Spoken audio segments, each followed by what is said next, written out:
We try to control you by saying, well, you have no power. If you realized your power, we'd have a different world. So, today we are here with President Ken Fox and Antonio Farias, and we are going to discuss some things that are kind of going on campus and some questions that other students have.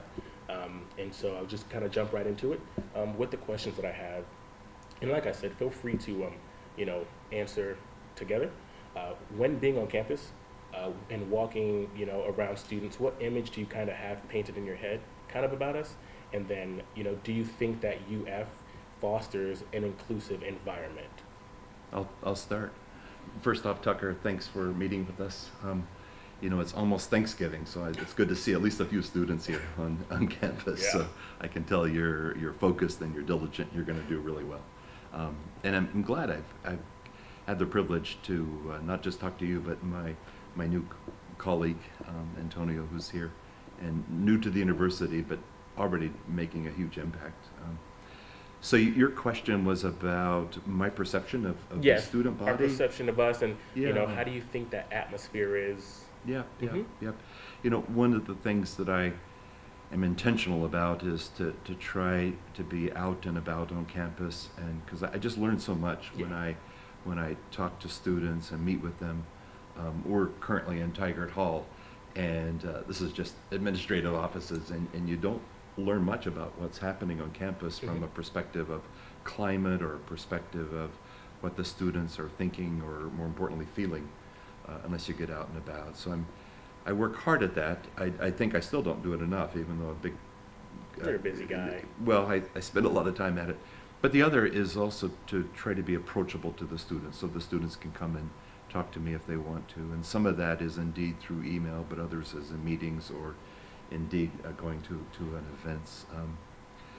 The University of Florida is working hard to raise its national profile. It's what I call its stature, the way people outside of the state of Florida think about the University of Florida. And our aspirations are to be thought of worldwide as one of the very best universities in the nation, and the world.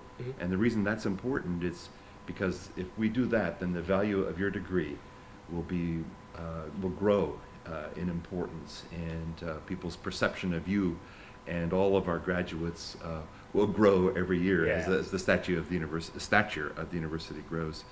So, but there's certain things about the university we don't want to lose as we become even more well known as a university. And the university has had a tradition of being a university that the students, where they like to be here. They're, for the average student, now there are many exceptions, Right, correct. but at many universities, students want to get out of there as fast as they can. Right. Here, the students typically enjoy being here. It doesn't mean things are easy. It doesn't mean students don't struggle, but it means that they like being at the University of Florida. As our stature grows, I hope that we can find ways to continue that, to double down on it. There are some universities that are ranked higher than us that are competitive. The students don't support each other.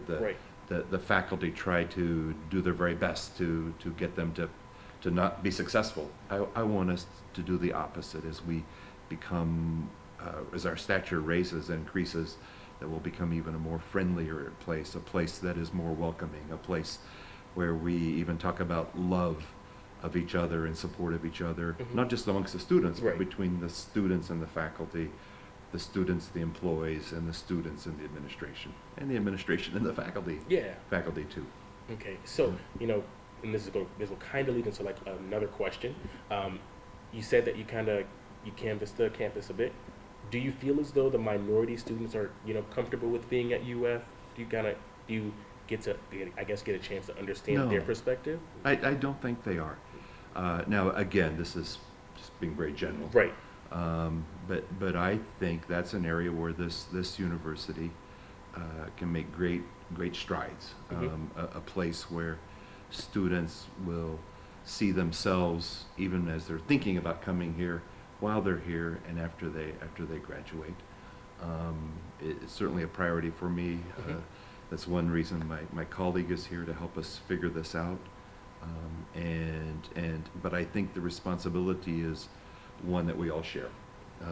And I think the students have a role in this as well, because they can certainly help me understand and Right. help educate me on what it will take and what it means for every student to feel there's a difference between students having to work hard, just like the faculty, just like the administration does, and being uncomfortable with that.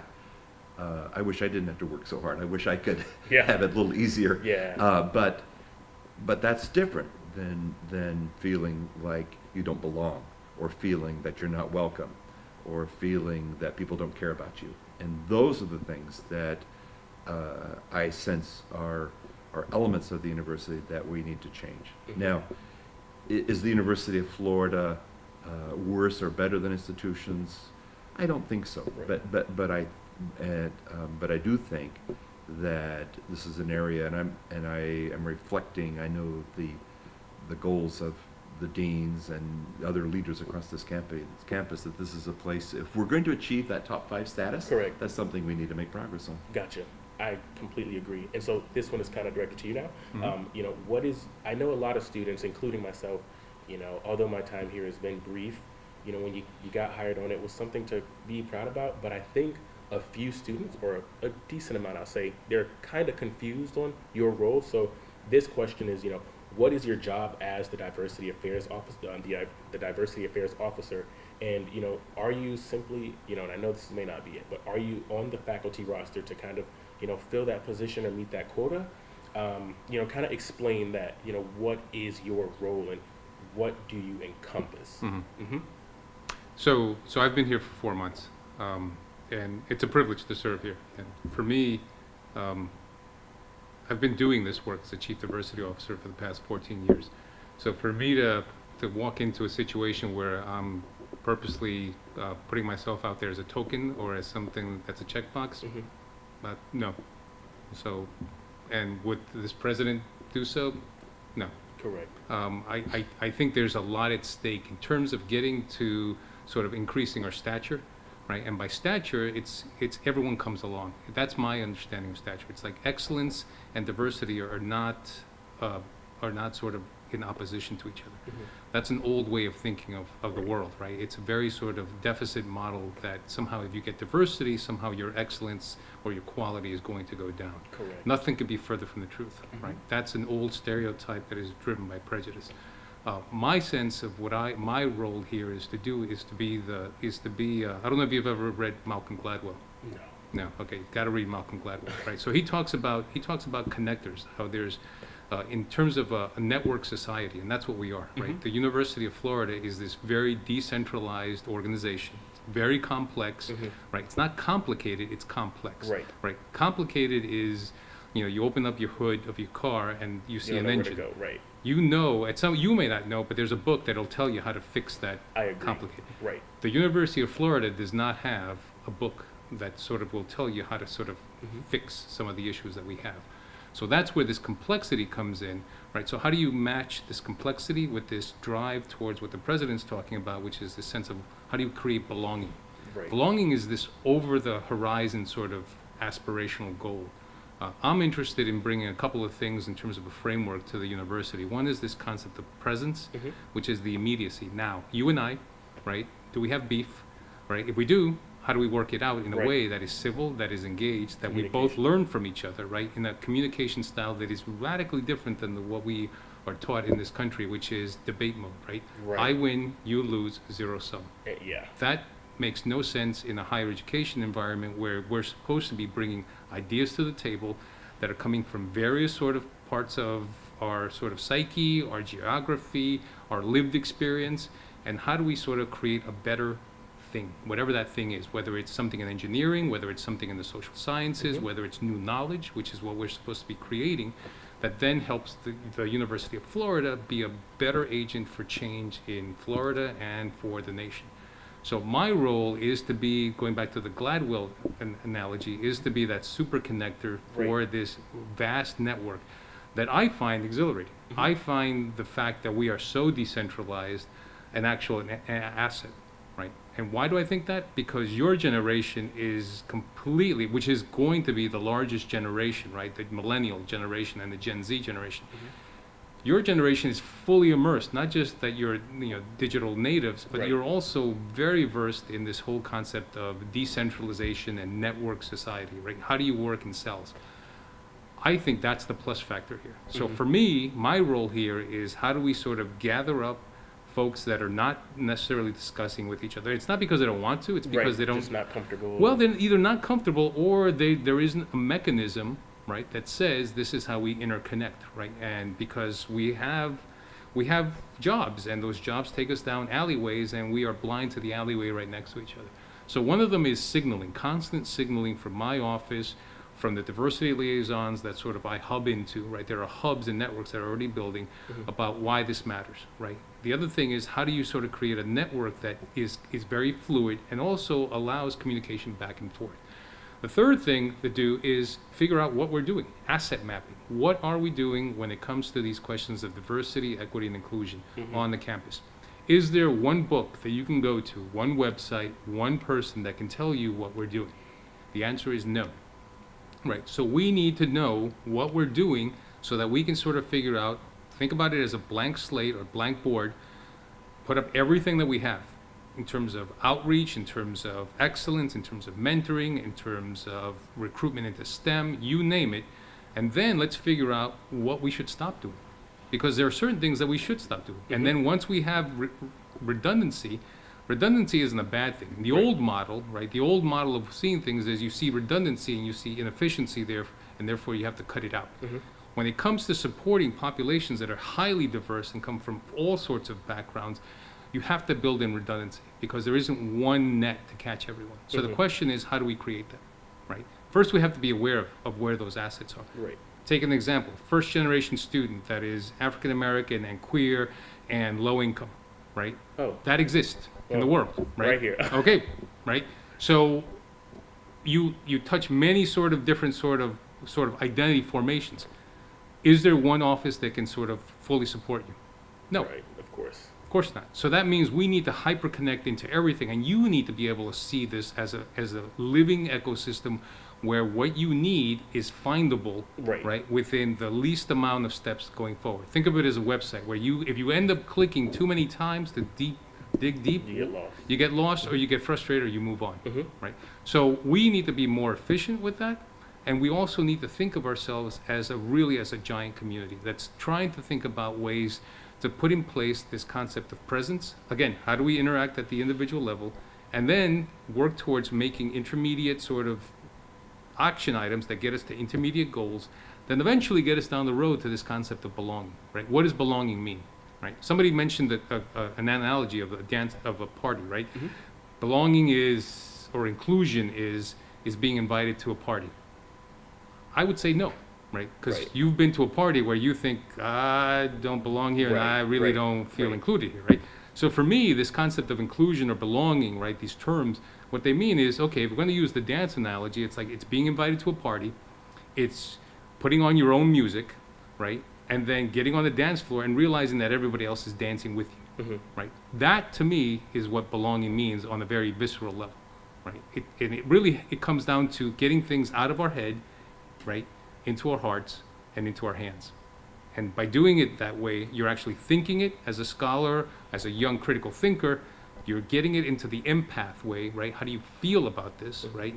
Is this morally sort of centered for you as a value? Right. And then, great, now it can't get stuck there. Now how do you sort of put it into action with your hands in order to make change happen? You know, Tucker, one of the fears I had when we were contemplating creating his position, and I'm sure you know we did a national search once we did create the position. For sure. But one of my fears was that we indeed would just across the campus, that different leaders, department chairs or vice presidents or deans or even faculty and staff would they would say, well, we've checked that box and it's great that he's here or she's here because now I don't have to do that work. Right. And what we want is the opposite. We want Antonio to hold all of us accountable, me accountable.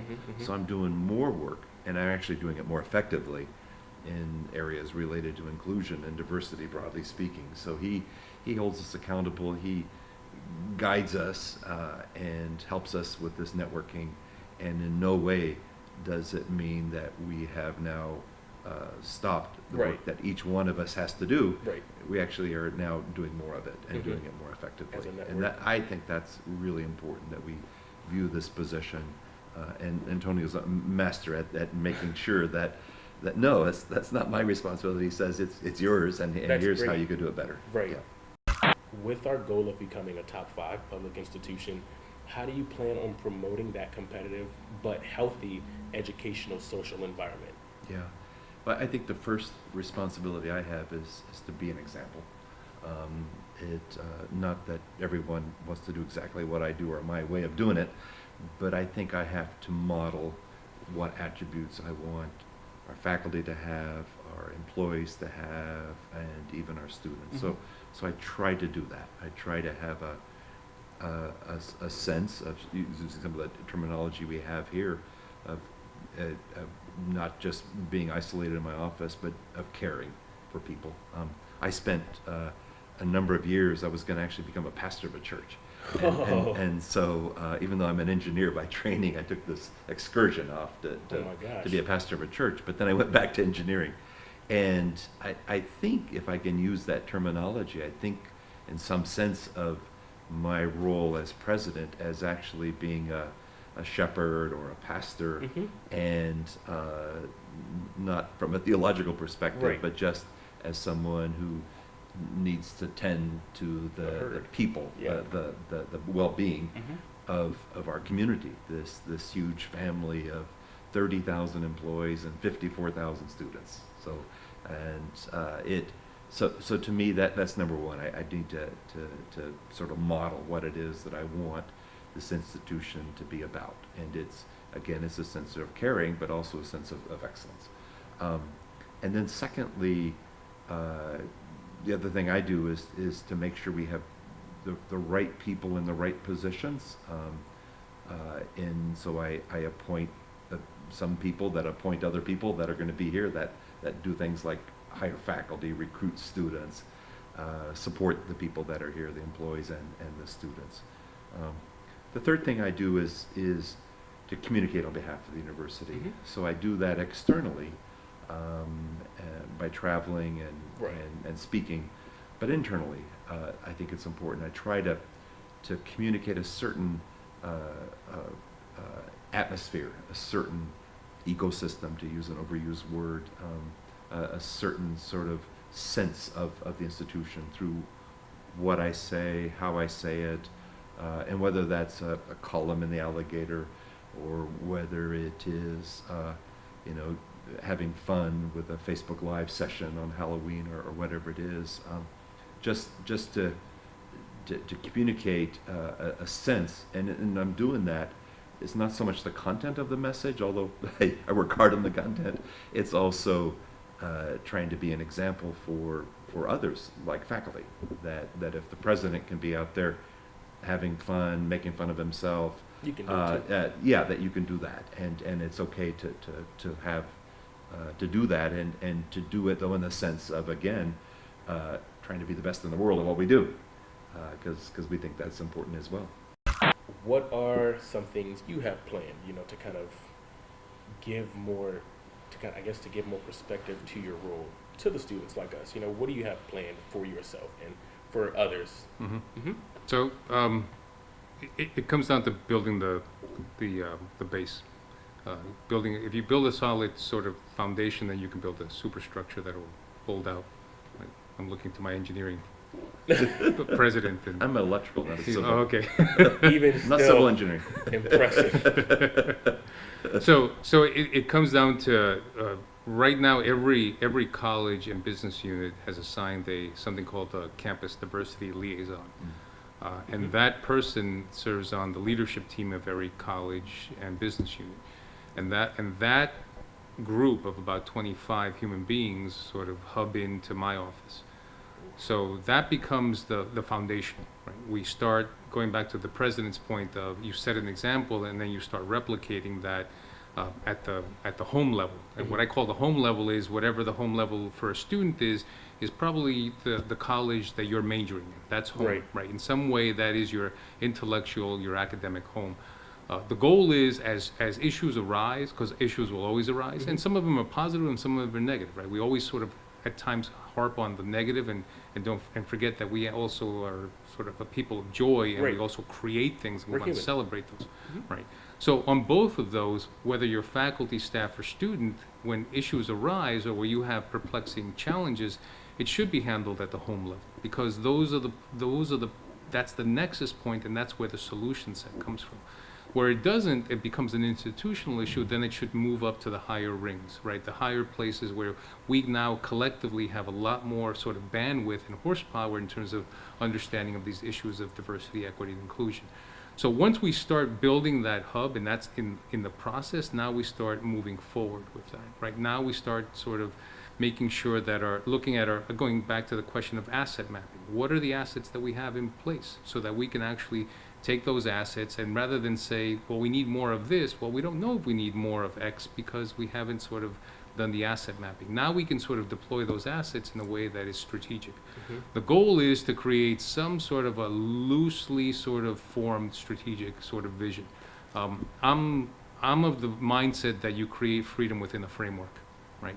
Which means that for a place this complex, to say there's an orthodoxy of one way to go forward when it comes to diversity, equity, and inclusion is a fallacy. Right. It's just, and it also bucks the whole system of autonomy. Everybody wants to be autonomous. Every unit necessarily needs to be autonomous because engineering is different than religion, and is different than the department of, you name it, psychology, right? So you need to create this freedom within the framework where these diversity liaisons then sort of, auto-rotate and start creating sort of their teams and their systems and their networks within their sort of home base, right? And that's where the real work will happen, right? Because then it's no longer theoretical. Then it's no longer, let's pitch a question that whether the president or the provost or the chief diversity officer, I don't know enough of it, right?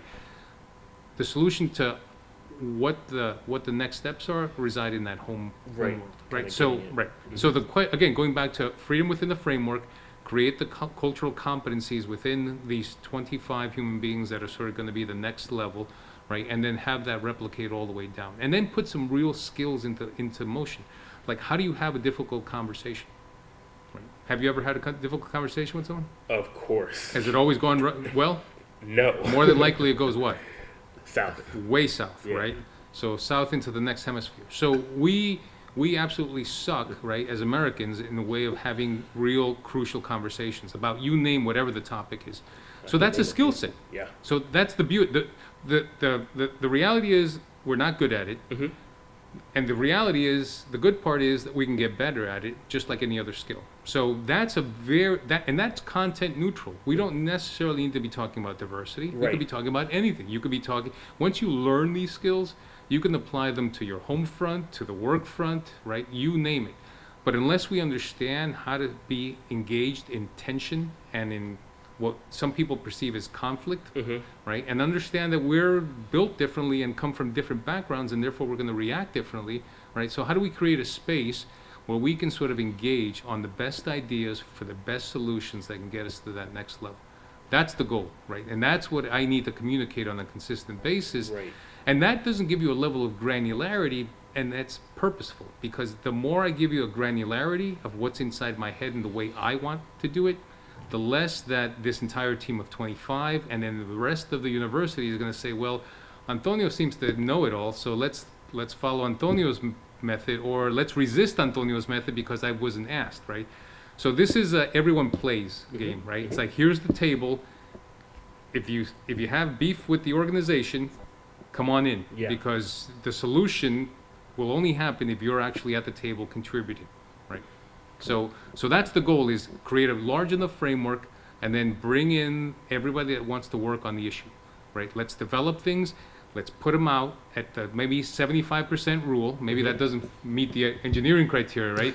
But let's work with 75% built, right? Get this car rolling down the road, and let's see if it works. And if it doesn't, if it fails, and I'm a big proponent of failure, right? Same. Yes. right? If you fail, it means you had the courage to try. Mm-hmm. And then you learn from your failures, and then you fail less, Right. right?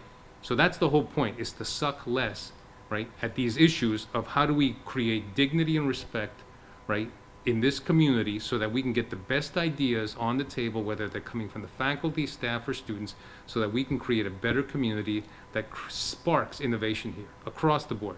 Because that is the end goal of diversity, right? The whole point of diversity is not to change the crayon box. The whole purpose of diversity is to bring all of those ideas that we lock up inside ourselves to the table so that we can fix the wicked problems that we have, right?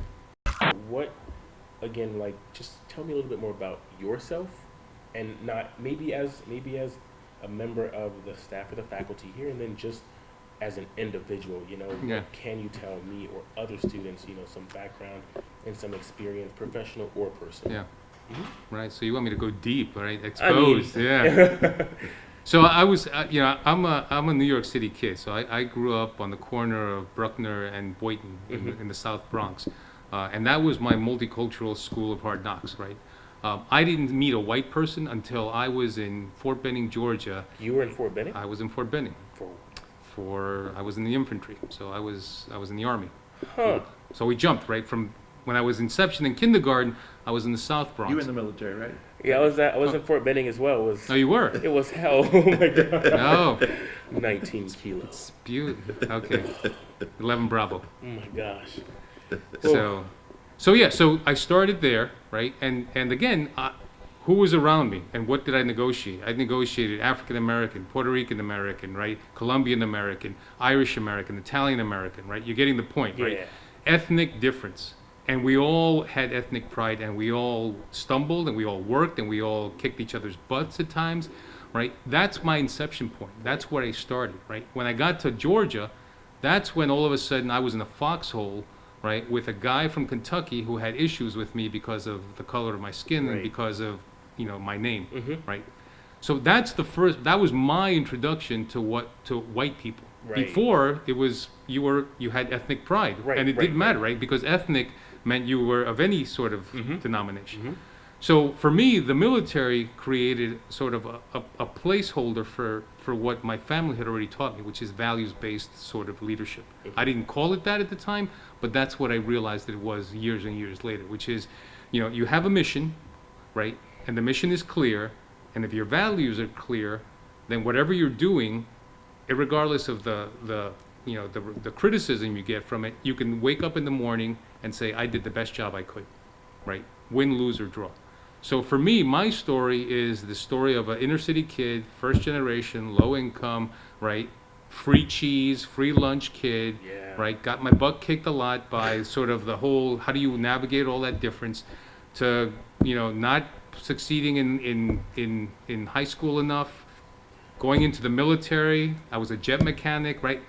You name it, how I came through many careers, Right. right? The point is, all of that served something that was driving me, which is how do we create a better democracy, right? At the end goal, all of these things, whether it's innovation, race to the top, diversity and inclusion, it really comes down to how do we become a more democratic society that respects the dignity of individuals and of groups that sort of come together. President Trump repealed an Obama-era law that said that diversity for college campuses, the acceptance rates, I'm not sure if you guys were able to see how he repealed that back, so he felt as though race was playing too large of a role and actually segregating against white people. So for somebody who goes to university, you know, obviously Tucker and I are minorities here. What is your perspective on that? Like, what do you guys think Sure. about the repeal? I'll give you my thoughts. I'm not familiar with the details of what President Trump repealed, but I will say the following, and that is that there are some states where the public universities, most states where the public universities are allowed to use ethnicity, race as one of several factors in admissions. So you're not race blind. to me, that's a powerful tool when you can look at cultural background, ethnicity of students when you're doing admissions. Here at the University of Florida, when that option, when that tool was taken away from us, our diversity demographics dropped. And now we use other things. We use income levels, first generation students, things like that. But for me, I want to know everything about that I can about a student when they apply, and in no sense am I talking about quotas or anything else, but we want to have a university that reflects the population, knowing that everyone here has to be high achieving, but reflects our population of our state, of our nation, and there are trends. Last week was actually the State Department, the Department of Education, declared last week as International Education Week. And I had the opportunity several times to talk about that last week, and one of the trends that is worrisome to me is that the number of visas given to students from other countries to come study here has dropped a lot. It's actually down 40% from its peak.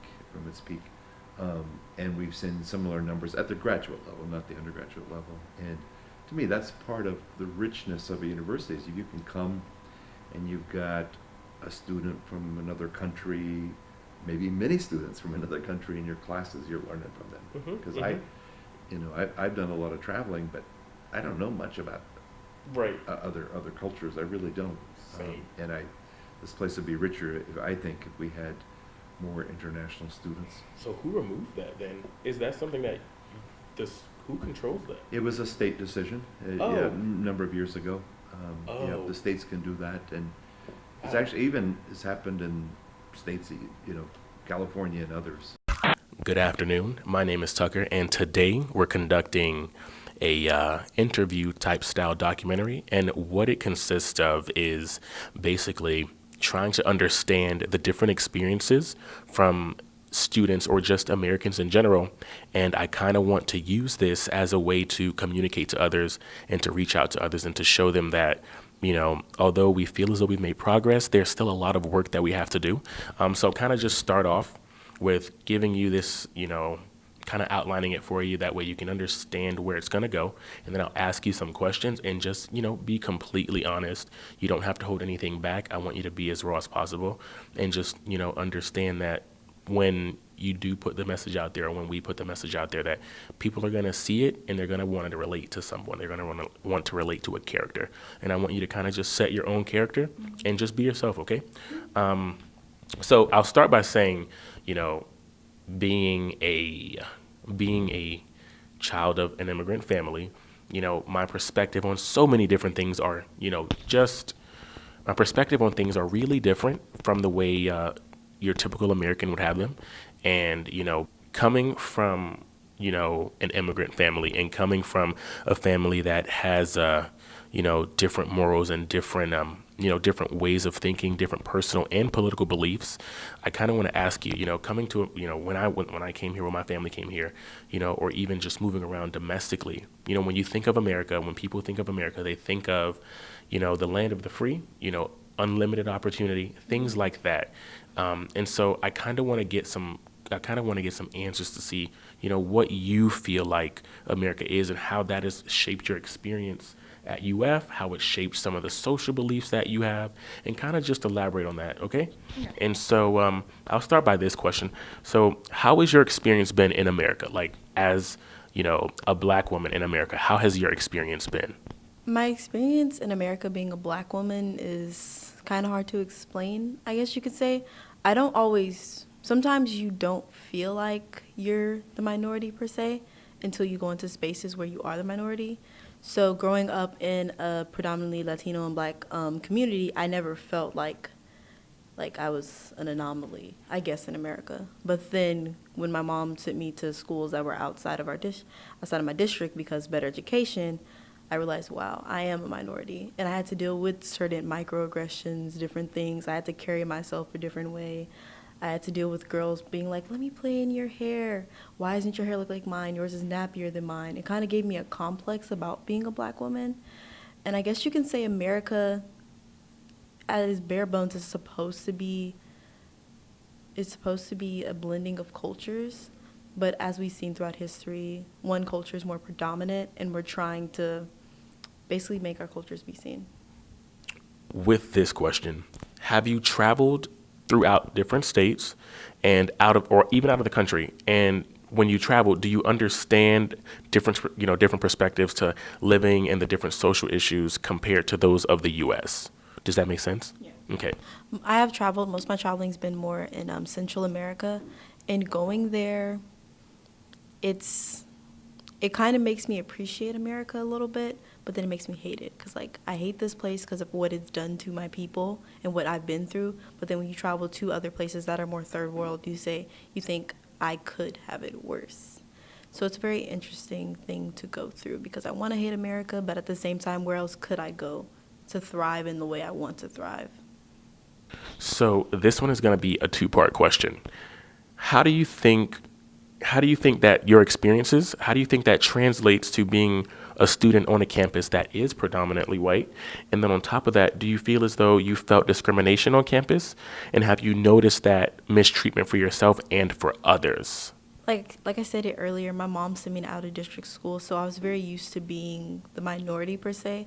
When choosing colleges, I thought about going to HBCU, but because of financial reasons, I ended up coming to a PWI. Because of like my experiences in life, I guess you could say I know how to navigate my way. I know how to be the black person in the room without feeling uncomfortable, in a sense. Discrimination on campus. I kind of feel like people like white people here, sometimes even the administration, it seems there's a divide. Like, I can go into the Black Enrichment Center and the MCDA and be like surrounded by people like me. Like, some different people do come in, but surrounded by people like me in general. And then I'll go out into like the campus and I'll be the only black face around. But in a sense that like they want to segregate themselves from me. It feels like the white people on this campus would like to segregate themselves, and the administration tries to make it seem like they're diverse, but like the graduation situation, instead of firing the person that was responsible, they were like, oh, we should change graduation processes. More microaggressions than discrimination, but yeah, I feel it sometimes. But I do feel like I recognize like light skin privilege, I guess you could say. So I do, I have a one-up, you can say, sometimes. So I don't feel it as much as like my dark skin counterparts, but I do go through it sometimes. So how do you feel, if you followed it, how do you feel about, the recent decision of Justice Brett Kavanaugh being voted into the highest court of the American land? I'm actually an assault survivor, and I feel like in America in general, we have this very bad thing to blame the victims. Like, if you see like rappers that come out, it's like always like it's an allegation, she was wrong, she was lying. It's actually very prevalent in black culture, like R. Kelly. Like, he's still thriving despite being what he is. I was pissed, honestly, but I guess you could say my faith in America has dwindled because we also have a president that said, grab her by the... And everybody seems to forget about that. We have elected officials that have done disgusting things. We idolize people that have done disgusting things. So I was kind of expecting it, but it pisses me off because as a victim, you should believe victims. And it feels like they're always being silenced in a way. It's always, what did you do wrong? What did she do? It's never, well, maybe he was wrong, because he was wrong. And it's also scary because he is more conservative in his views and his thoughts. So now there's somebody in the highest court that can reverse things that have really made change in America. But how do you feel knowing that, men get to decide how you should basically carry yourself and how you should make decisions about your body, whether it be pro-choice or, pro-life, things like that? How does that make you feel living in this country? I think about that a lot. And what also kind of, I guess, infuriates me some more is that there are some women that go along with it. Like, I'm from Texas, and if you saw the district for Ted Cruz, a lot of women voted for him. a man who does not care about our reproductive rights, who doesn't care about our rights in general. Whether you're pro-life, pro-choice, I understand, like, it gets kind of wishy-washy because of religion. I'm personally not religious. I am pro-choice. And at the bare bones, I feel like if it's my body, I should be able to do what I want with it. And the fact that there are white males sitting in wherever in D.C. being like, she's not allowed to do this because of religion, it kind of makes me mad because it's supposed to be a separation of church and state. But in America, I feel like religion is heavily integrated some way into everything we do. So, and also it kind of scares me because whether you ban abortions or not, women are going to get them. And they're going to they've always found the way to get them. And it's more like, wouldn't you want there to be a safer environment for them to get them, especially when I think statistic like it affects minorities more. It just feels like another way to put women down.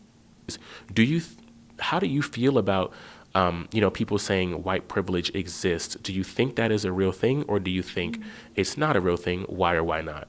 White privilege definitely exists for the simple fact that as a white person, you've never not been denied anything or gone through anything because of your skin color.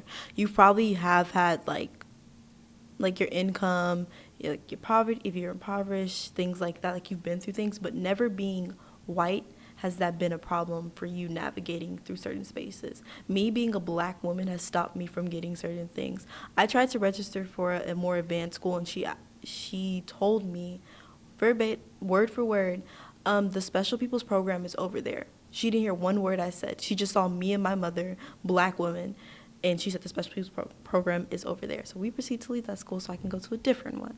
And I'm doing amazing, by the way, Miss Lady behind the desk. But yeah, white privilege definitely doesn't exist, and I feel like white people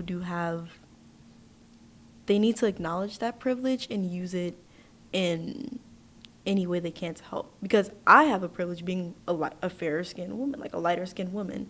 If you have the privilege, it's okay. It's just knowing what to do with it.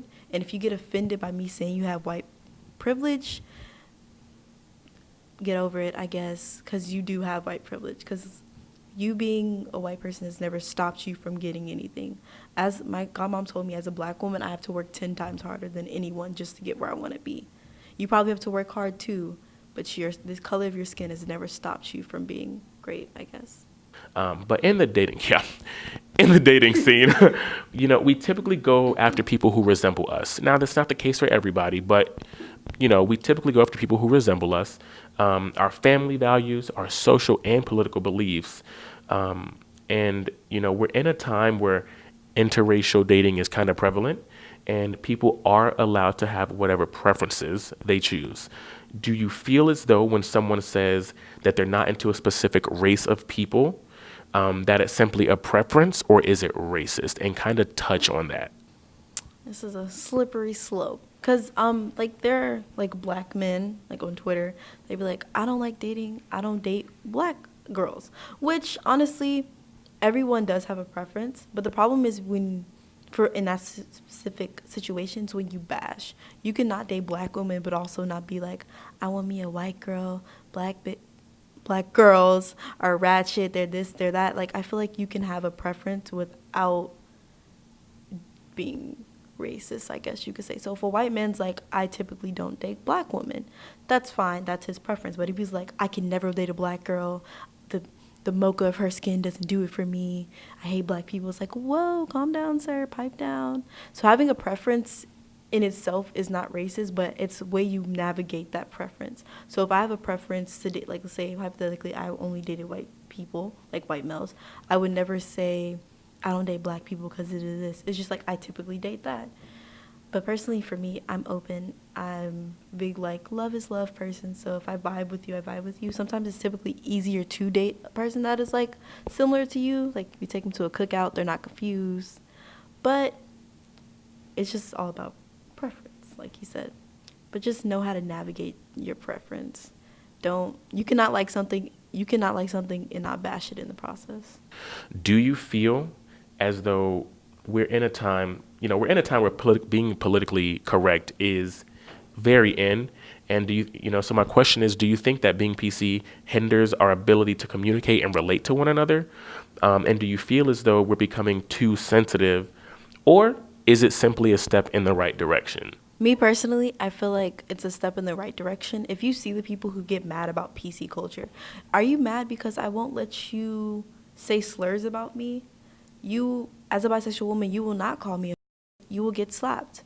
You will not say the N-word to me because you are not black. You will not say you're not allowed to say these things about these different groups.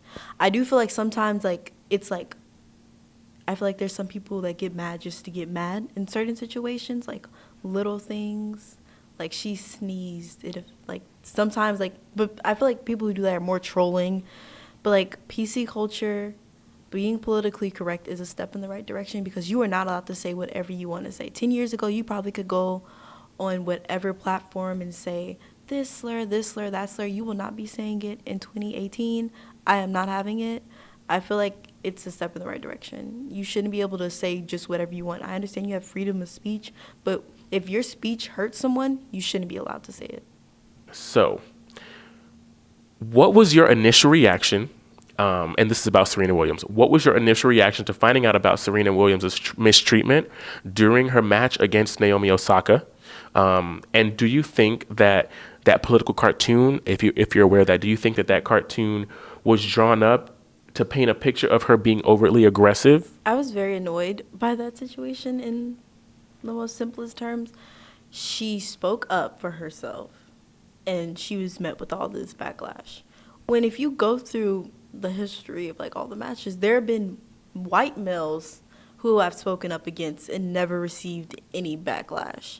He accused her of doing something that she said she did not do, and she's passionate about her sport, so she reacted. That political cartoon, the Serena Williams situation just further pushes the narrative that black women are these aggressive, we're loud, we're this, we're that. If Serena was a white woman, she would have not experienced that. And that's 100%. But because she was a black woman, she was too aggressive. She was too this, she was too that. And I just felt bad for her. Because Serena's gone through enough racism in general, just being in the tennis community. That political cartoon was terrible. And the people they weren't even genuinely mad about it. They were just like, this black woman is speaking up for herself. Let's stop it. How does it make you feel if a close friend or a mentor told you about their political beliefs and their alignments with the president? I was reading an article recently, and the article said like there's a lot of people who typically aren't people of color. They'll say like, I support Trump and I support Hillary. We can be together. Like, get over it. It's different when it doesn't affect you. I personally, our president in particular, I cannot, because I have friends who are immigrants. My friend called me in tears the minute Trump became president, because she was like, my family's undocumented. Her mom was deported about a month or two ago. Yeah. It's not like I'm gonna vote. It's life or death for certain people. Like, if you support Donald Trump, you're supporting his views. You're supporting a man who has made racist remarks. He made fun of a handicapped person. He's done some disgusting things. So for you to sit here in my face and say, I support him, we should still be friends. No, that's a spit in the face to me. Because you support somebody who couldn't care less about me. As a black woman, as a bisexual woman, as an assault survivor, you could care less about me. And I just can't vibe with that. And I'm sorry if that hurts your feelings, but I really don't care. Because politics isn't like, for me, like in my family, politics isn't just like, oh, I voted, I get to tweet about it. No, this is like whether or not my sisters can go to the certain school, whether or not the gerrymandering in Houston will be fixed, whether or not like people get to stay here, like my friends, my immigrant friends get to live in this country that they lived in all of their lives. So I can't, and I'm not saying you have to be 100% Democratic or Republican, because I'm an independent personally. I don't agree with both. I do not side with either party. They both have their problems. But if for you to specifically support like that administration I just cannot, because that means you don't care about people like me, and you can't say that you're my friend and do that at the same time. It just doesn't work. It's kind of like in the last election, how they had the Women's March and everybody was like, I grab back, nasty gal. And then you saw the breakup of the voting percentage, and black women showed out. But then you see white women, the same women who were at those marches spitting at the thought of Donald Trump, voted for him. It's hypocritical and it's annoying, because this isn't just like a game that we're playing. It's like people's livelihoods. It's how they're going to navigate through the space of America. I want to really just thank you so much for sitting here and telling me, your story and kind of giving me your insight on how your American experience has been so far at the age that we're at. And, I hope that over time we're able to just push for bigger change. And I'm hoping that, this type of thing is something that kind of gets people to wake up, even if it's just one person. For me, that's enough. So I really do, like I said a million times, I do want to thank you so much. And, best of luck to the both of us.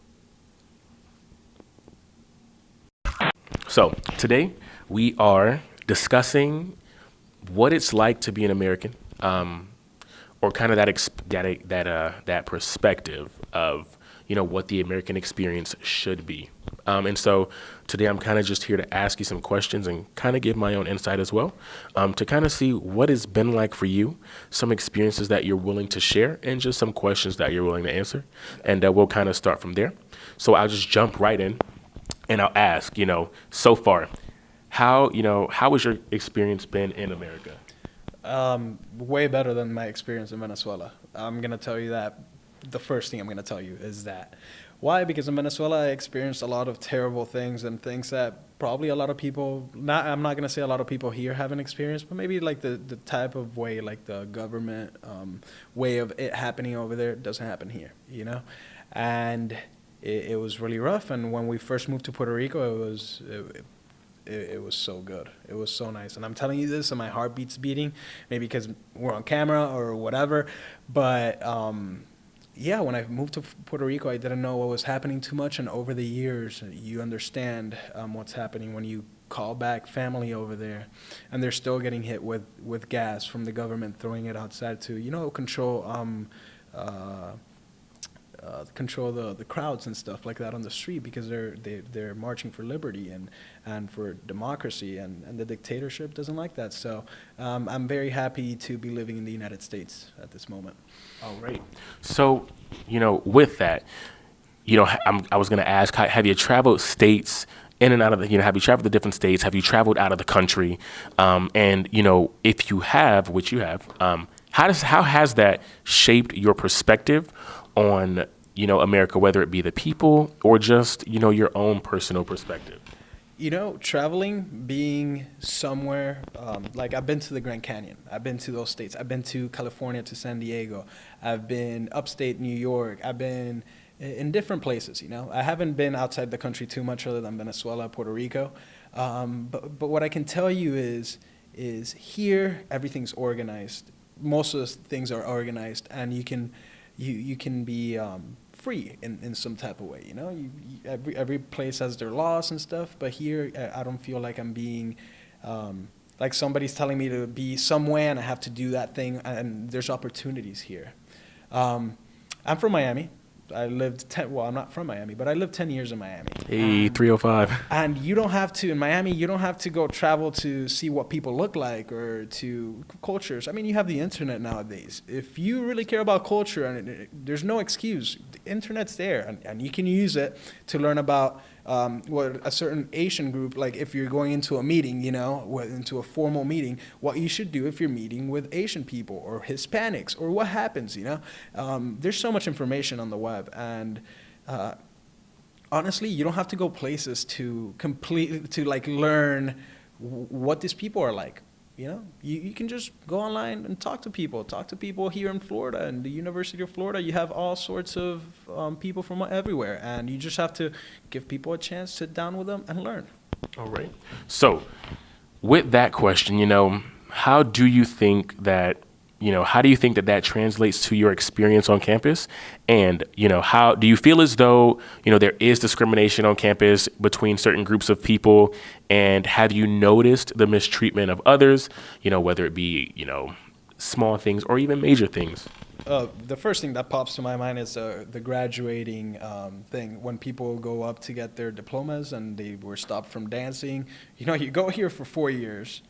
You barely get any mental help. That's a big deal. There's been many times that I have gone through little mental breakdowns, some bigger than others, and I'm not the only one. There's how many thousands others of students in this school, and nobody has ever reached me hey, do you need to talk to someone? Do you need a counselor?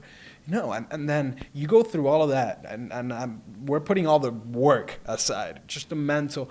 And then you can't let your head have fun or be happy in 10 seconds of walking up and doing a little dance.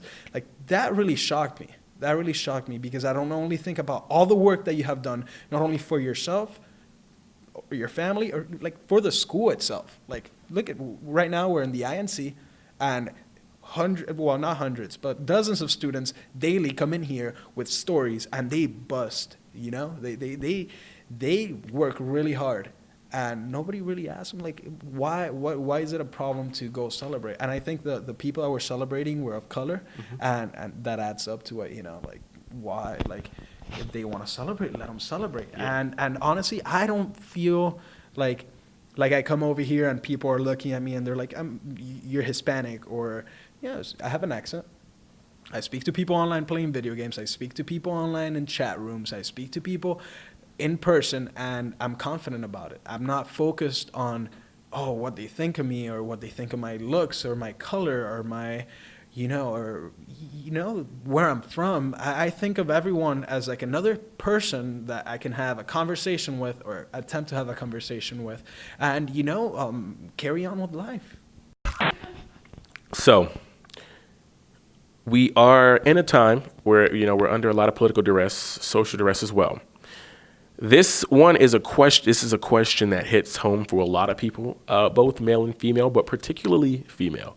How do you feel about the recent decision of Justice Brett Kavanaugh being voted into the highest court of the American land?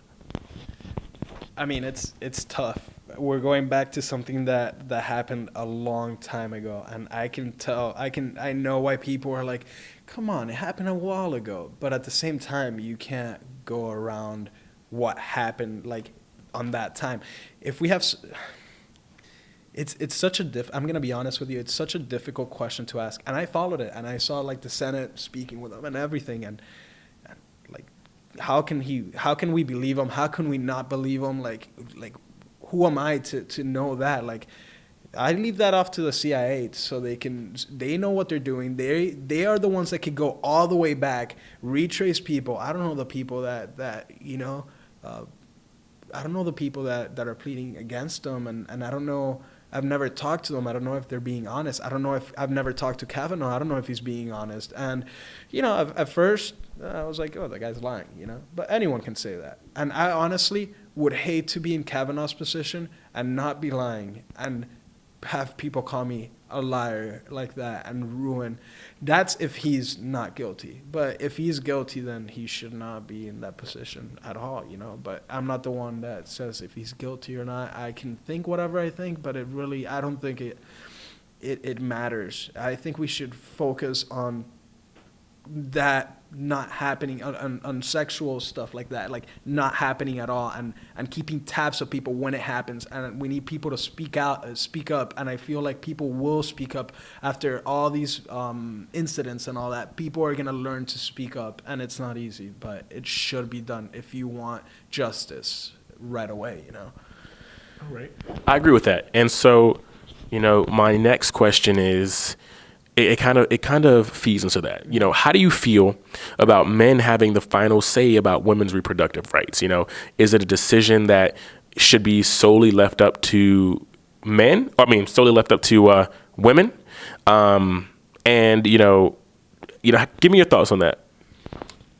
Honestly, a woman nobody should have the last say. This is a human being coming into contact with another human being in an intimate way.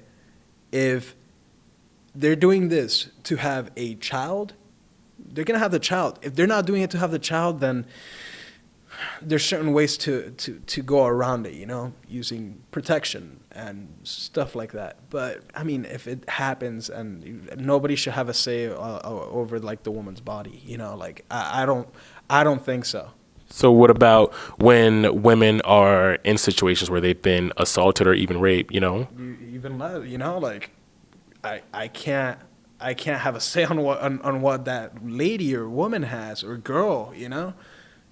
They should have their own say. They should do whatever they want and get counseling for it, and somehow get some type of like mental health so that the right decision could be made. You know, I don't want babies today, but at the same time, I don't want people to go through a whole life of something that, you know, it's out of their hands. Like some people suffer from like special cases, or like maybe even like normal cases, and it's tough. I can never, if I was a woman and I would be in that position, I would want to do what I want with my body. I like control over like my physical like self. So then my thoughts too. You know? You agree that so then, you know, although, you know, you said that, you know, two people came together and they made this decision, and you know there are times, you know, plenty of times where sometimes women get raped, or they're just put in a situation where, you know, they just change their mind, or things happen.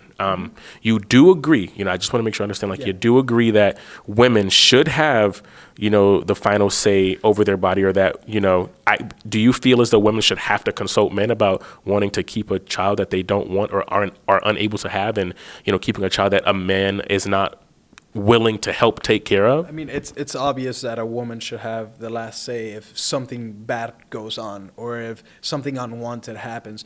But if and let's put like the nicest of scenarios, if person A and person B like each other, they're building a family, then, you know, it's gonna go normal. Now, person A and person B make the mistake, then the woman should, honestly, the baby comes out of them, the woman goes through pain, they should have the say for their physical, you know, their well-being. Having a baby in there doesn't allow you to work at certain occasions, or it's very uncomfortable. I mean, I can't feel it because I've never either been with a woman that has had a baby, like, together, you know, and heard her difficulties. But, man, I mean, I could just, like, imagine it, man. So, women should have the last say, because if in any other situation, it would be A and B are happy and they want to have a kid. Anything other than that, a woman should have to say. Gotcha. Like, Alrighty. sense, That's you an know? interesting, yeah, I agree. That's actually a really interesting perspective. Okay, so, you know, it's gonna take me to kind of a next question. This one is more, again, a more personal experience for you. So, do you think that, you know, coming from Venezuela and then Puerto Rico, do you think that white privilege in the U.S. or just in general, do you think that white privilege is something that truly exists? Why or why not? It's just the way that we define it.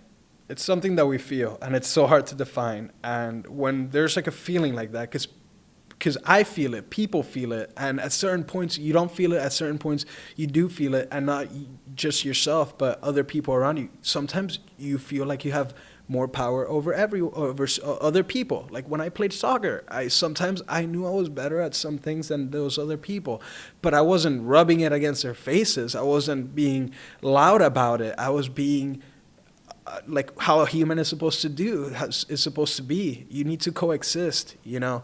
And this white supremacy stuff, there are people that believe in it like 100%, and they go by it, and they're a part of certain groups. And I played video games for a long time, and I've heard some disgusting things that people will never say in real life. And dude, maybe they will. And you know, it's definitely a problem, and it's definitely something out there. Do I know how to figure it out? No, but you can definitely feel it. I mean, you can definitely feel it. And comment, like, it's just the ancestors, like the way, like how the country was built and the history of the country, it's always going to be somewhere around there in the back of your head. Always, always, always, always. The history. If you've been informed and you know what's going on, and you've kept up with like your history classes, you know what went down in this country and in the rest of the world too. It's not only here. I mean, you know, like Indians and Africans, the Indians at some points they feel like they're more, you know, that they're sort of like a white supremacy, and this goes back to history. Like there's some rulers in England that are like, you know, they're like the saviors, and they're like type of like Nelson Mandela type of thing, but they didn't like other races, you know, and it's not only white.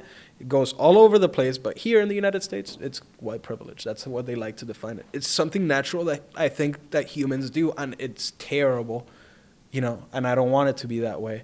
But there's ways to fight it, man. I mean, I try my best to even out people, you know, to feel. I love conversations, man. I love what we're doing right now. I like sitting down and talking with you. Same. And I don't look at you and say, oh, black, or white, or Asian, or no. I look at you as somebody else, and I can sit down, have a conversation, and then I don't know, have a beer afterwards, or if you don't like beer, soda. Like, So, you know? but when you say that, even though, so that's not, you know, that's not something that you look out for, but do you acknowledge it? Do you still understand that it is there? Because I know sometimes people say, I don't see color, but that's kind of impossible. How do you feel about that? I mean, it's there. Like, it's a thing. Like, there's things that we can touch, and there's things that we can't. It's really hard to, like I said, it's really hard to define, like, what's going on, but you can see it. And I know that somebody's black. I know that somebody's white. And you have to, it's within yourself. You have to find a way to let that, you know, be like a variable, like variable Z instead of A, B, C, you know? Like, leave it to the end. Like, that doesn't matter. You're talking to another human. All right. So, you know, I'm going to go to my next question now. And this one might be, you know, well, this one, it may not apply to you only because, you know, you may or may not be in a relationship. Okay. But I'll just say it anyways. You know, maybe it's something that you've seen or maybe people have expressed to you. Mm-hmm. In the dating scene, you know, we kind of look for people that look like us, that resemble us. You know, our family values, our political and social beliefs. In a time where interracial dating is kind of, you know, very prevalent and people are allowed to have whatever preference they choose, do you feel as though when someone says they're not into a specific race of people, that it's a preference or that it's racist? Why or why not? I don't think that's racist. Why? Because the way that I do it, I don't think like I'm being bad to people. I'm going to be honest, I've had Hispanic girlfriends, light-skinned girlfriends. Right now, my girlfriend right now, she's beautiful. Rosie, she's a white, she's from Gainesville, American. Parents are from Wyoming, I think, Wisconsin and Michigan. She's white, and I don't think it's racism. I grew up watching iCarly, okay? I like Sam from iCarly, blonde girl. That's what I like. Why? I lived in Venezuela. I didn't get to see that many blonde girls. I like blonde girls. Find a blonde girl that has a great personality like Rosie does, and like it fits everything, then bam, there you go. You have a relationship, and we've been happily together for like a year and 2 months or something like that. Like I said, if I find somebody that's a brunette or that's black or that's Asian and I'm able to feel that connection with them, let's do it. Gotcha. But so okay, so go ahead, continue. But you get what I'm saying? Yeah. Like, people might be like, if I tell them, oh, I like white girls blonde. But you don't. Oh my God, you're racist. Right, No, but you're not excluding. You're just saying that you have. Gotcha. Okay. Exactly. I am not excluding. Because a Hispanic girl goes up to me. Why don't I like dating Hispanic? They're a little bit more needy, you know. Like, and I've lived with my mom, and you know, my mom is a certain way, and you know, sometimes you want to get away from that, and it's my personal like taste, you know. And in the end, I'm not gonna run away from people because of what they look like, you know. But I'm gonna be honest, like. I like it that I have a girl that, you know, like my dream girl. Everybody has like their dream girl, their dream boy, their dream dog. Like, you know, like, I don't know. In my scenario, I would hate it for somebody to call me racist just because, you know, like, I like that. So this brings me to my next question. Do you feel as though, you know, we're in a time basically where PC culture, politically correct culture is, you know, prevalent. Do you think that PC culture is hindering our ability to communicate and relate to one another? Or do you feel as though, we're becoming too sensitive, or is it just a step in the right direction? What was it again? So, being politically correct and, refraining from saying certain things in front of certain people, or just not saying it just not even thinking it at all. Okay, so this is like a new term for me, like politically correct. Let me tell you. So like basically saying like, Example. so for example, There's probably different examples. yeah, so like One of them. for special needs, the correct term, would be special needs. Instead of- Yes. I get that. Okay. I'm sorry. Yes. No, but like, Don't worry. I wanted to be like. No, don't worry. Yeah, so, answer that question. I think people, like I said, people are different. They have their way of like coming up, and they've raised by different people, and honestly, it sucks that some people don't have don't make that decision of being raised by somebody who's maybe more easygoing. Or I think people should be allowed to express themselves however they want, but they should also know like the way that they're doing it, like what we were saying, like special needs, like that's something that has to be said special. If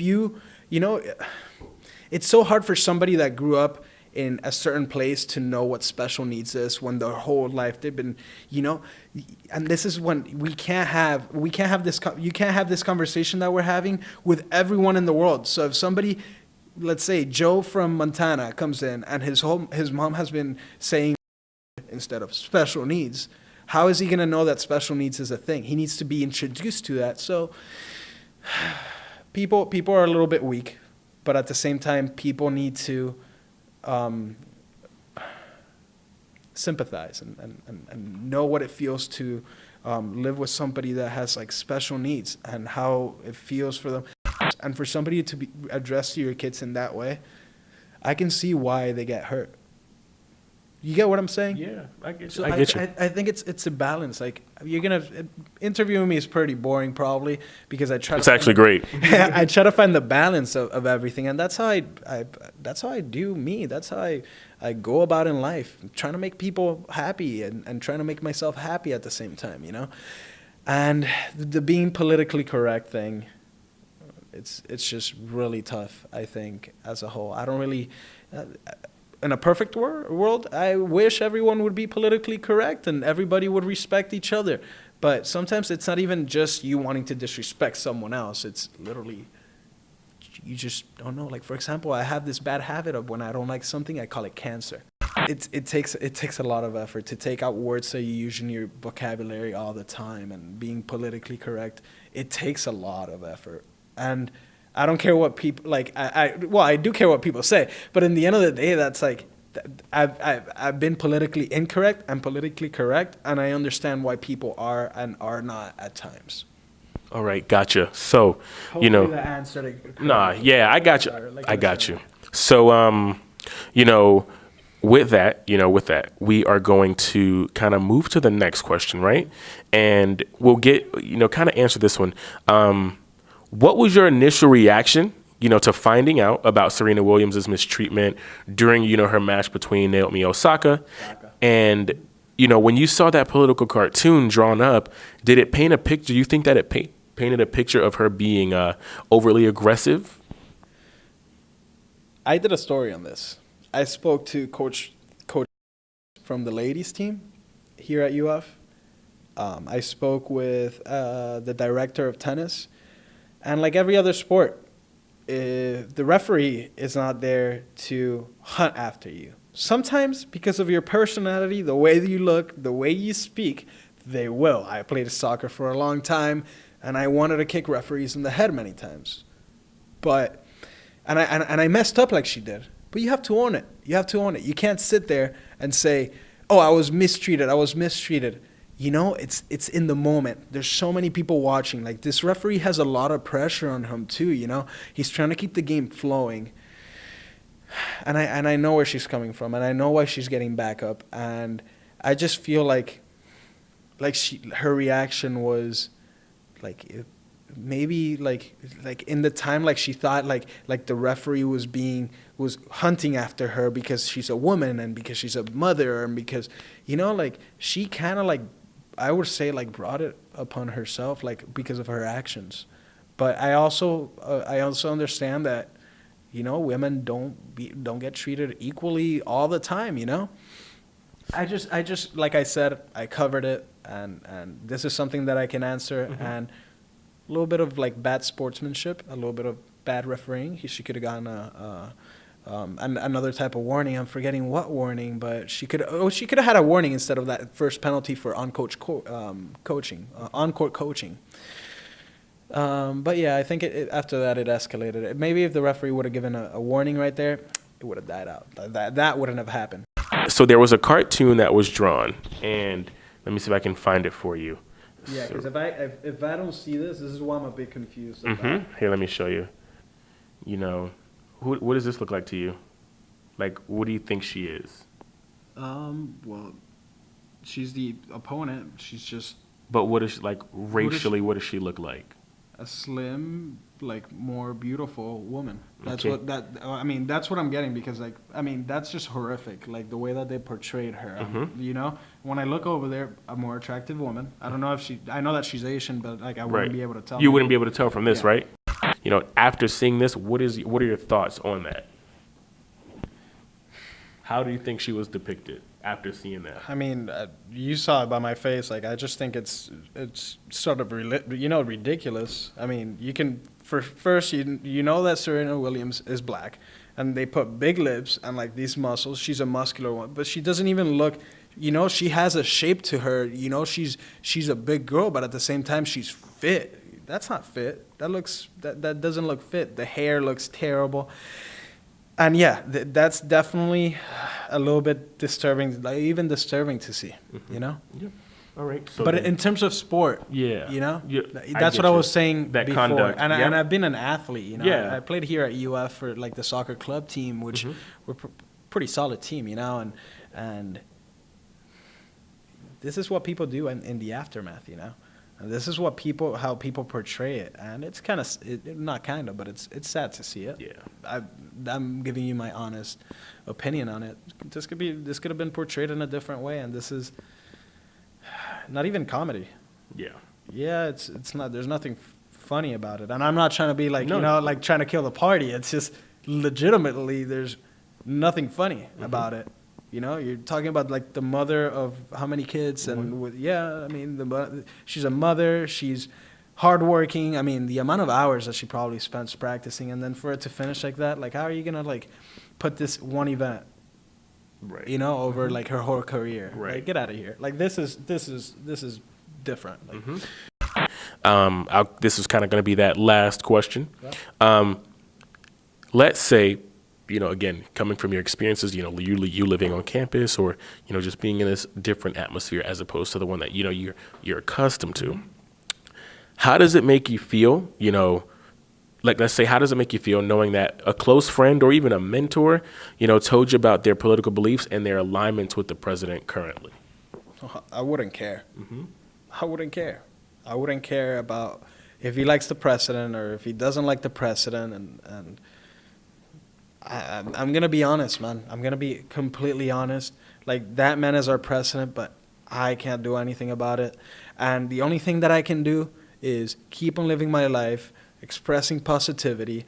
And man, if he likes that president, what's my deal? If he likes that congresswoman, that congressman, that person in power, if they support him, that's not my problem. That's his problem. Whatever. Not even a problem for them. Maybe that's just the way they are. And now, if I'm sitting with this guy 15 minutes and he goes, you know, Trump, Daddy Trump, you know, like the meme, Daddy Trump, cool, okay, like once. But if he says Trump like 5 more times with all they have to say, then I'm just going to be like, yo, this guy's just like washed up. Like, that's the only thing he can think of. I don't want to talk to someone like that. If Hillary Clinton would have been president and I have this man or woman talking to me about how great Hillary Clinton, get away from me. Like, I don't want to, there's other things to talk about, you know? Like, what do you have to say, you know, to people that are watching? Like, what is something that, you know, you would want to say to anyone that may see this, or anyone that could relate or can't relate to your character? Dude, the golden rule, you know, people treat others like you treat, everybody's different, you know. It's not about treating people, it's about understanding people. You know, if I don't understand you, I don't know how to speak to you. I don't know, you know. You came to me to do this documentary, and he's a student, I'm a student. If I was in a project, would I like the help of other students if I needed students?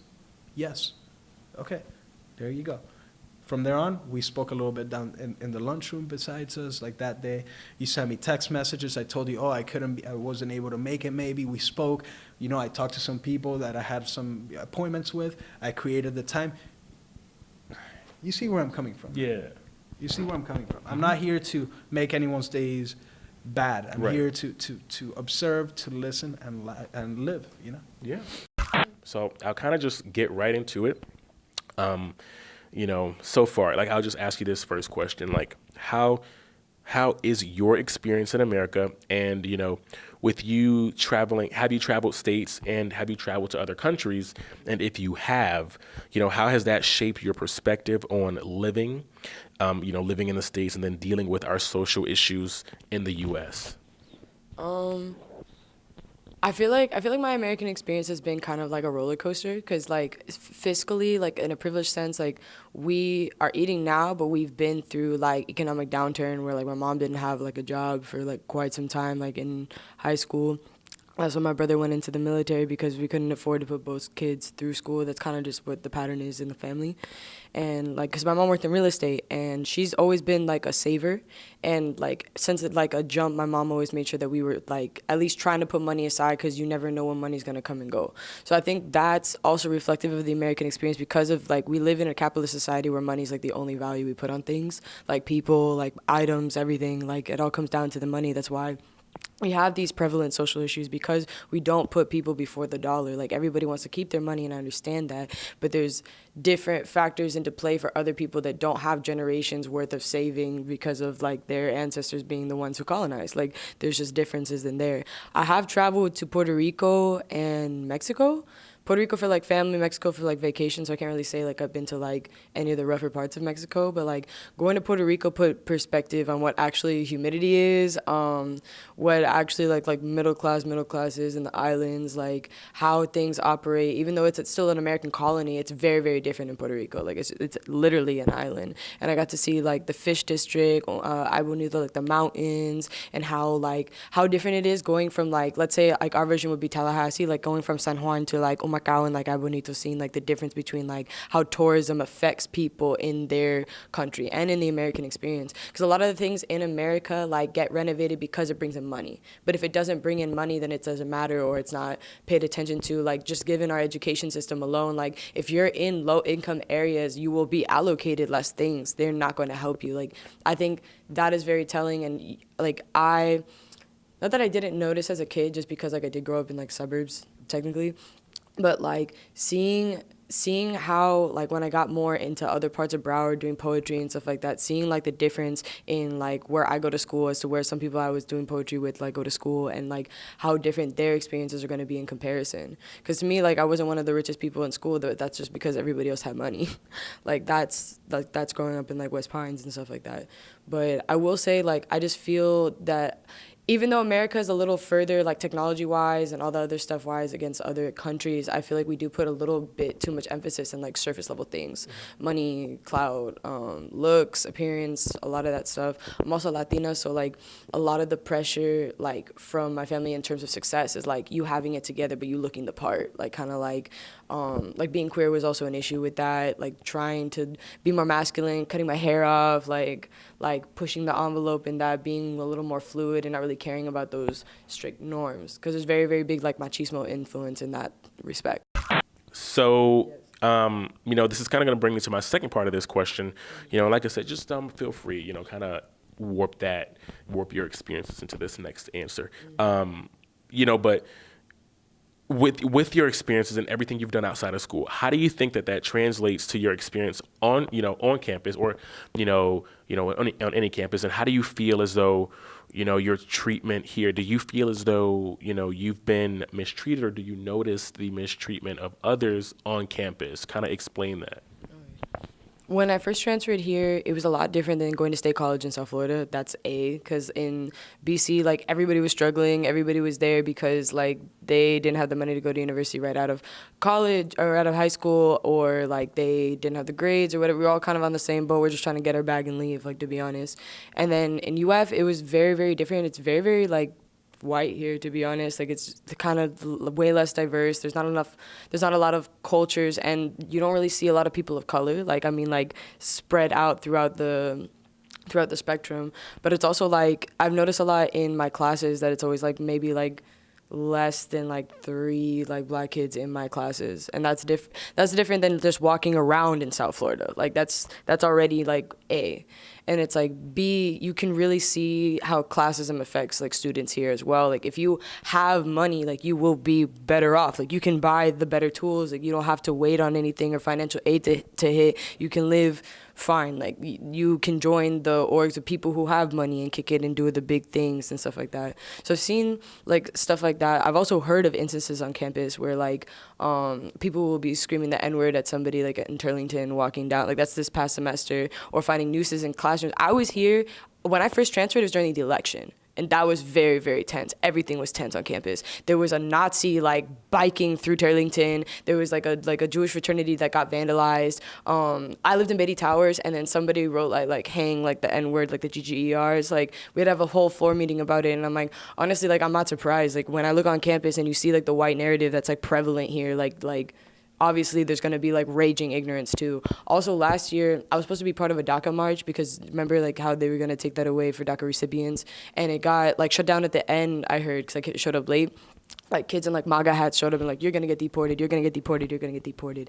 And it's like that blatant, like, disregard for other perspectives and other, like, cultures is very, very new to me. Like, I don't want to say completely new, because I've seen, like, other stuff also in high school. Just having it so upfront. So upfront and so, like in 2018, it's very crazy to me. And I'm like, wow, like, I thought we were going, I thought by going to the university level of education, people should be more, like, further in their learning and their perspectives and the way that they view the world. But it's like, the thing is, like, education is a privilege. So a lot of these kids do have money, and a lot of them don't have to afford to think about some of the things that other students do. So there was that. And when I first got here, like, my first friend group was, like, a dance team.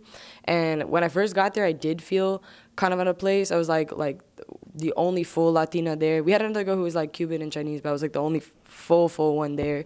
And I felt like my energy, like, I feel like a lot of people do hate people from South Florida who are not from there, and I felt that when I got here too. So I felt like my very forward, very blunt, like, very, like I'm just gonna, like, not aggressive, but, like, I'm gonna tell you how it is if you ask me certain questions, was kind of out of place. There was, like, a girl on the team that was, like, from Winter Park that didn't make me feel, like, super welcome. I mean, we patched things up, but it's like, it was kind of that outside perspective of, I've never been sheltered. Like, there's a lot of kids that I've met here who are homeschooled and don't know basic slang, like, for people our age, you know? Like, that, or haven't really seen, like, the girl who didn't really make me feel welcome, she still used the term, like, African American, like, instead of, like, you're talking about black kids. Like, I feel like, let's say, like, from her perspective, she didn't have any people of color, like, in her neighborhood because of the money that she had. So it's like seeing those barriers where I'm like, even addressing people, like, down south, it's a kiss on the cheek, maybe a hug or something, dab them up or whatever. It's a lot of handshakes here. And it's like, I get it that we're professional, like, this is university level education, but, like, don't act like you're not 19. Like, kind of that. So it's kind of like, I've probably experienced more, like, ego than anything, like, discriminatory, if that makes sense. Because I'm still pretty white passing for a Latina, so, like, that really wasn't an issue.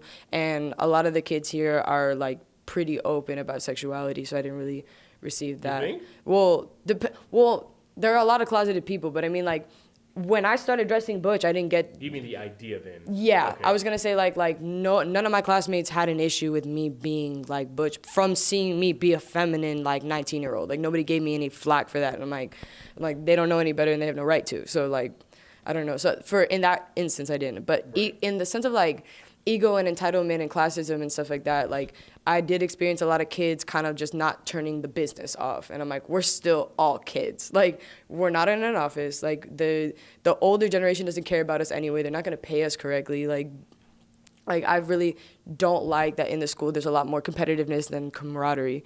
And I feel like that also stems from people not having perspective on other cultures and not having that eye-opening experience of like, oh, wait, I've actually had it not that, like, pretty well. Because people really think that affluence is just like, oh, I got like boats and a mansion. It's like, no, there's still upper middle class privilege that kids don't understand. And like having a MacBook alone, like that's a pivotal moment. Like in like Oh my gosh, am I privileged? no, Yes, no. I am. I got my first one I got in college. So like that was like a pivotal moment, like alone, like the first like Mac laptop, you know?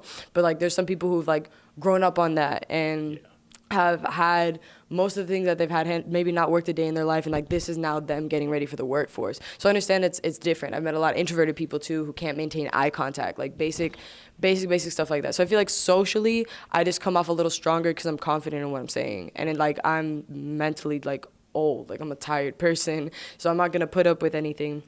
So I feel like that kind of like, oh, like I'm just not gonna mess with her because I don't know how to approach her type thing. And then also like I don't like the handshake thing unless I'm really like in a business meeting. Like I don't feel like that really needs to be every 19-year-old. Hey, like how you doing? Like we can still be kids.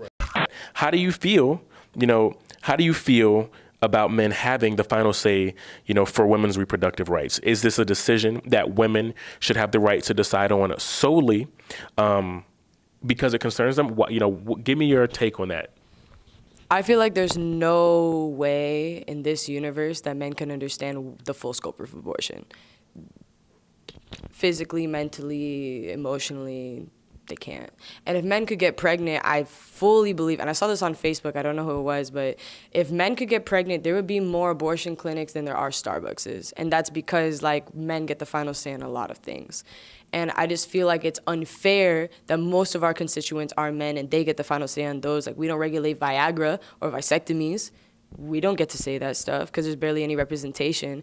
And personally, I don't feel like men can force a decision on a woman when it comes to abortion. You don't understand what pregnancy is going to be like. You don't understand what those 9 months are going to be like, and you don't understand what possible morning sickness or like anaphylactic shock, anything like. There's Even the possibility of a miscarriage, even dying during labor. That's another, not to like steer the conversation, but that's another like mass genocide that's happening. A lot of black mothers are dying in hospitals. Another question I have. They are there was this one that I saw on Twitter where it was like a very, very affluent black mom, like collegiately educated, grad school educated. Porter died. Do you know what that is? P. Diddy's wife, ex-wife, or ex-girlfriend. Dying from labor? She died from pneumonia, like sickness, like. And she was going to the hospital. And she died of cardiac arrest. They don't believe black women because they think that when they complain, it's a complaint. It's not real, or it's extra, or they're being too loud, or rude or whatever. You know how they people like fetishize like Latin attitude. Oh, I like a girl with a moody girl with attitude. But then if a black girl does it, she's crazy. So I feel like that even the narrative has even seeped into like our American medical system of like surface level microaggressions where it's like, oh, okay, well maybe she doesn't have pain. Maybe she should just tough it out. Like I had Sam J, a comic I was watching the other day. She's actually a black butch woman, and she was like, damn, like I wish somebody cared if I cried. White women cry and they get everything, man. And I was like, no, you're right. Like, for example, like in the hospitals, like people don't believe like the pain of black women going on, and just seeing consistently like rich, affluent, like if that's what defines success in capitalism and American society and the American experience, like how did that not save her in like being a priority to save? So like that all in general just is terrifying. That's another reason that I'm terrified to go to hospitals, because like even though like it's prevalently more with like women of color, like women in general when going to the doctors and stuff like that by themselves, like experience that kind of like, oh, you're just exaggerating kind of like criticism. Like I remember when I first started going to the doctor without my dad, because my dad's an intimidating person. He's also a man. He's also a white passing man with no smile. So nobody really messes with him or like says anything or like talks out of turn. I remember the first time that I went to the doctor by myself, like it was a lot of shoving me around, like me asking questions, but them kind of being forceful with me. Like in Tallahassee, like one time, like going to the doctor about like some like private issue like regarding like female health. I was like, I want a female doctor. Like, can I have that? I'm 19. I'm there by myself. Just cut off on my hair. I look like a punk, but I'm still an adult. And I still like have like pain that matters. And they said no. And then the next thing I know, I'm like in front of a male doctor and then his male intern, which I did not get any information about. Nobody told me they were bringing another man in there, and it was like something about like my private parts, like not STD related, but like you can still personal. Like you can still get like not rashes, but you can still get like infections from like everyday things. Like you sneeze and you get a UTI, or like you get a yeast infection or whatever.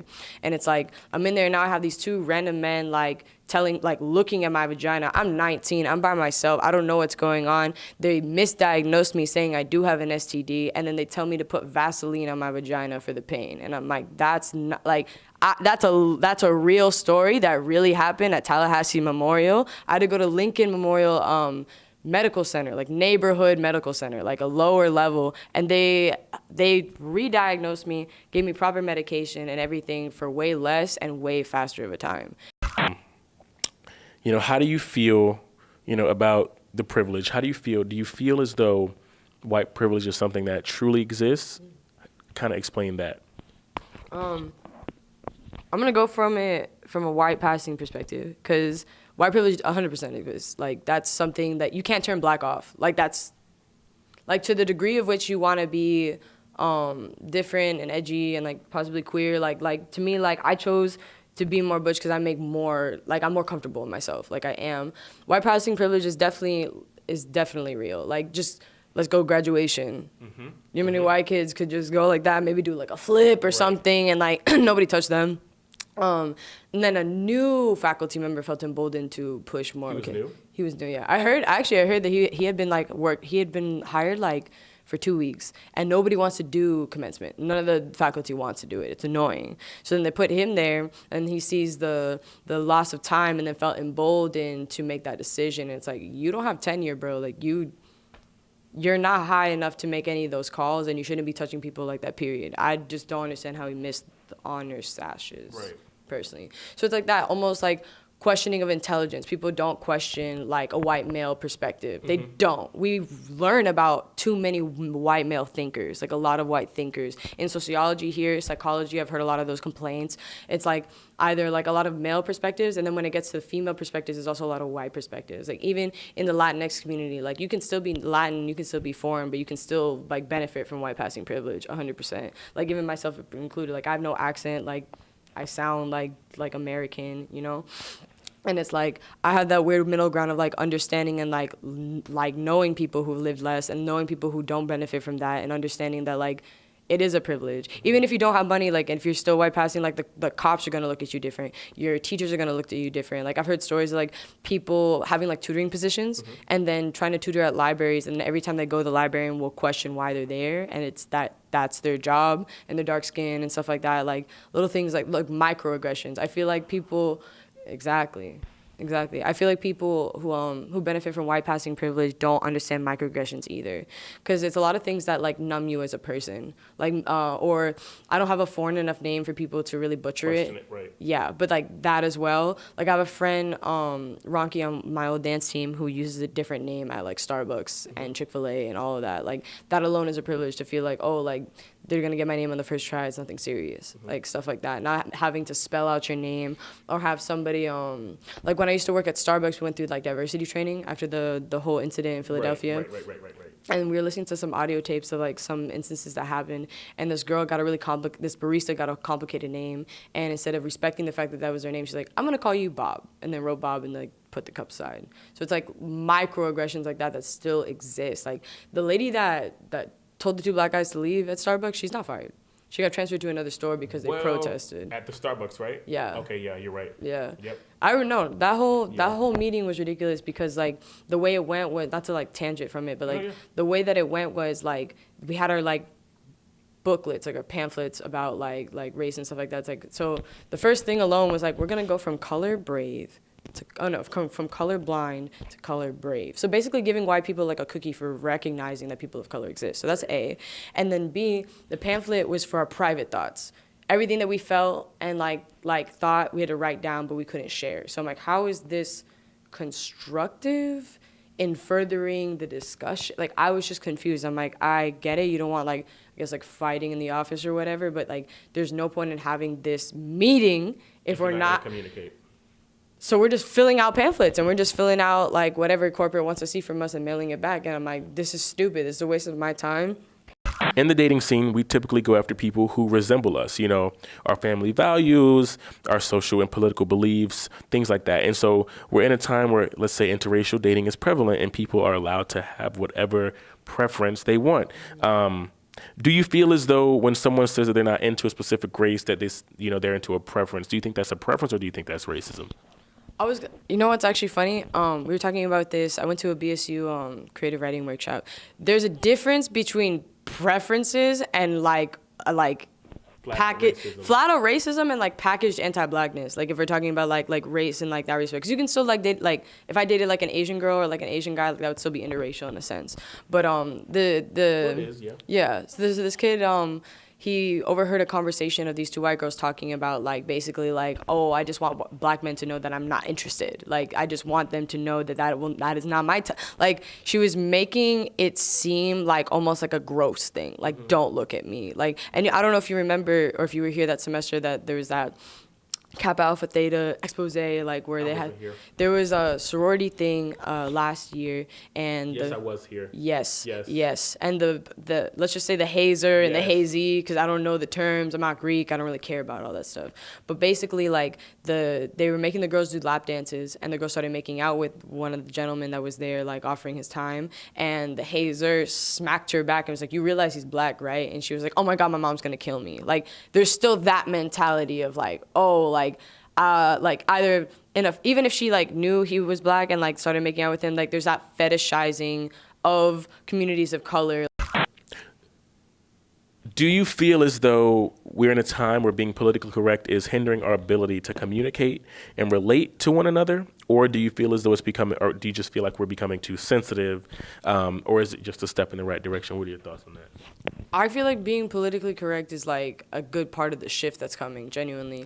Because a lot of the times, like, okay, like regarding like the N-word, like being from South Florida, I feel like people didn't feel comfortable enough checking people like a long time ago. Because it's also you feel outnumbered. Like even though a lot of your friends are like Latino, like a lot of them are white passing, and there's this like weird like dichotomy of like, oh, like you're still ethnic, you can say it, all this other stuff.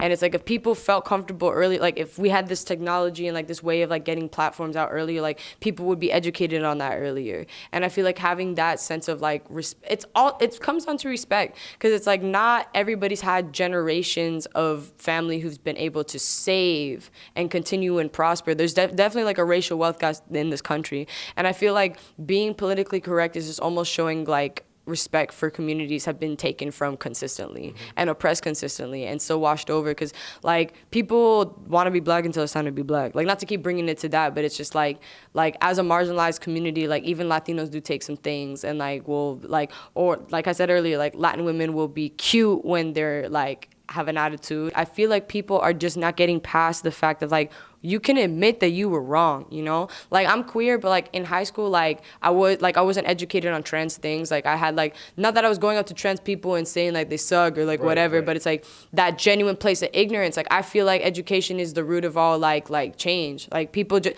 like some people even in their problematic like perspectives just don't know because their parents don't know any better. And they never had friends who felt comfortable being like, hey, like it's actually like this. Like I had a friend who had to tell me like, yo, being like, trans is a psychological thing more than like a physical thing.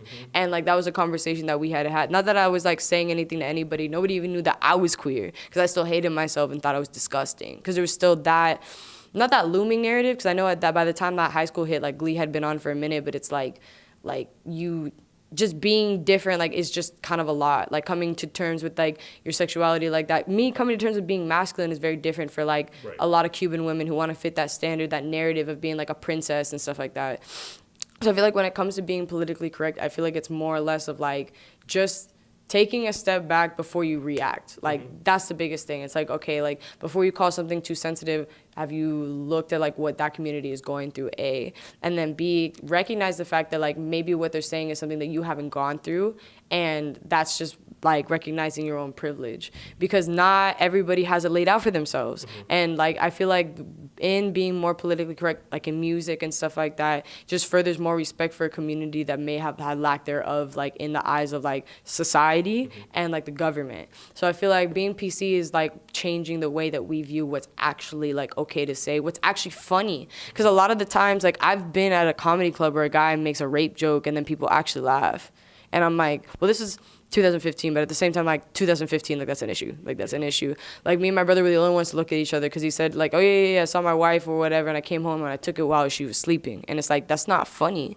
So it's like changing the rhetoric, like for women, for communities of color, for any marginalized group that has like their own culture appropriated or taken advantage of even. So it's kind of, I just feel like being politically correct isn't about being sensitive. It's about being respect and correlating to the new narrative that we're all trying to build and furthering society. Because if we're really trying to be progressive, being politically correct is a part of that narrative.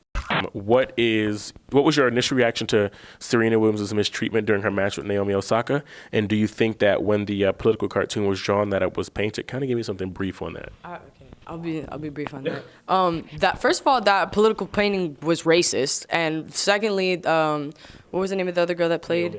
She's not white, so let's just like kill the narrative of like her being an angry white woman, like whatever. And Serena Williams is a decorated tennis player that we all know and love.